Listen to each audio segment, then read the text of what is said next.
wabarakatuh.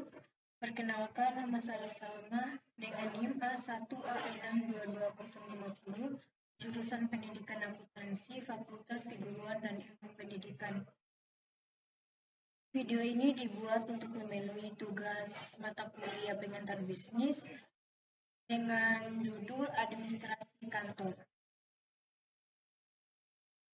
1. Pendahuluan. Area dari kantor administrasi dapat digambarkan seperti berikut. 1.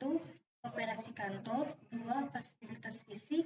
3. Personil. 4. Organisasi. 5. Kontrol. 2. Fungsi kantor. Menjaga informasi manajemen. 1. Rekor dan report. Records ialah pernyataan fakta atau pendapat tertulis yang penting untuk kebutuhan masa depan. 2. Formulir.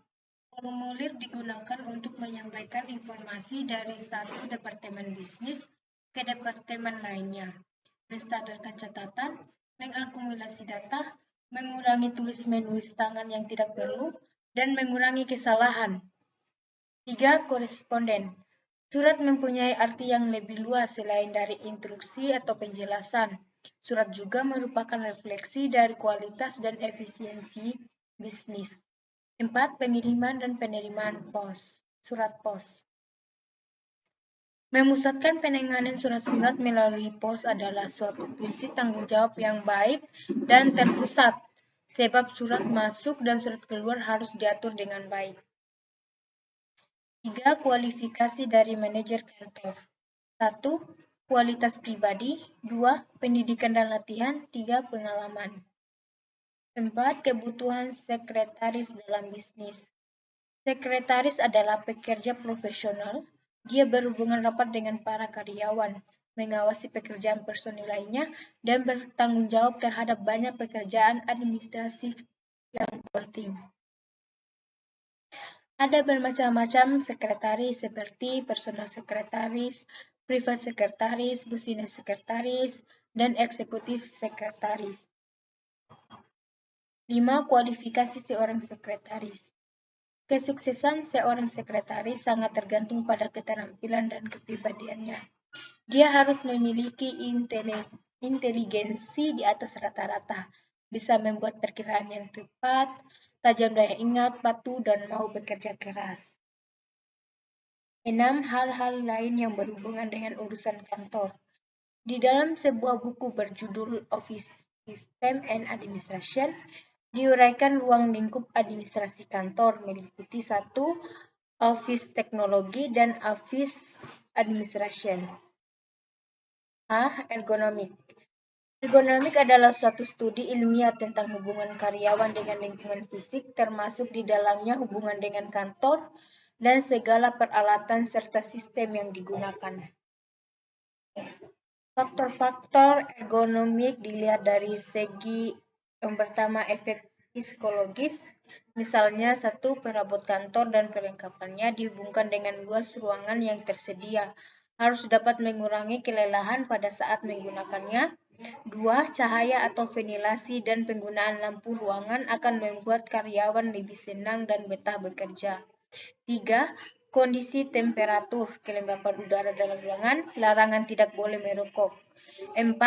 Faktor suara, kebisingan dalam ruangan akan mengganggu suasana kerja. 2. Dilihat dari segi efek psikologi, misalnya ukuran tinggi, besar, berat, dan perabot kantor harus disesuaikan dengan keadaan jabatan dan karyawan yang akan menggunakannya. 2. Pengaturan letak dari perabot, jarak dekat atau jauh dari jangkauan karyawan perlu diperhatikan, seperti letak telepon, letak komputer, printer, dan sebagainya. 3. Dilihat dari efek sosiologis, misalnya 1. Adanya pengelompokan pekerja dan sistem informasi yang cepat dan efektif mencapai masing-masing kelompok pekerja. 2. Pembentukan tim-tim khusus untuk menyelesaikan suatu proyek atau pekerjaan akan menimbulkan efek sosiologis yang baik.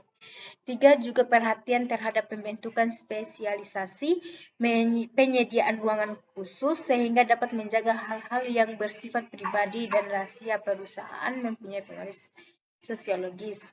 Yang keempat, dilihat dari segi efek komunikasi. Misalnya, perhatikan alat komunikasi kantor apakah selalu berhadapan face to face atau menggunakan electronic communication seperti telepon inter, komputer, modem, papan pengumuman, dan sebagainya. B. Pengaturan business travel. Beberapa hal penting yang harus diperhatikan dalam pengaturan business travel yaitu 1. Organisasi dan prosedur travel, 2. Persiapan itinerary, 3. Tipe perjalanan, 4. Dokumen yang dibawa, 5.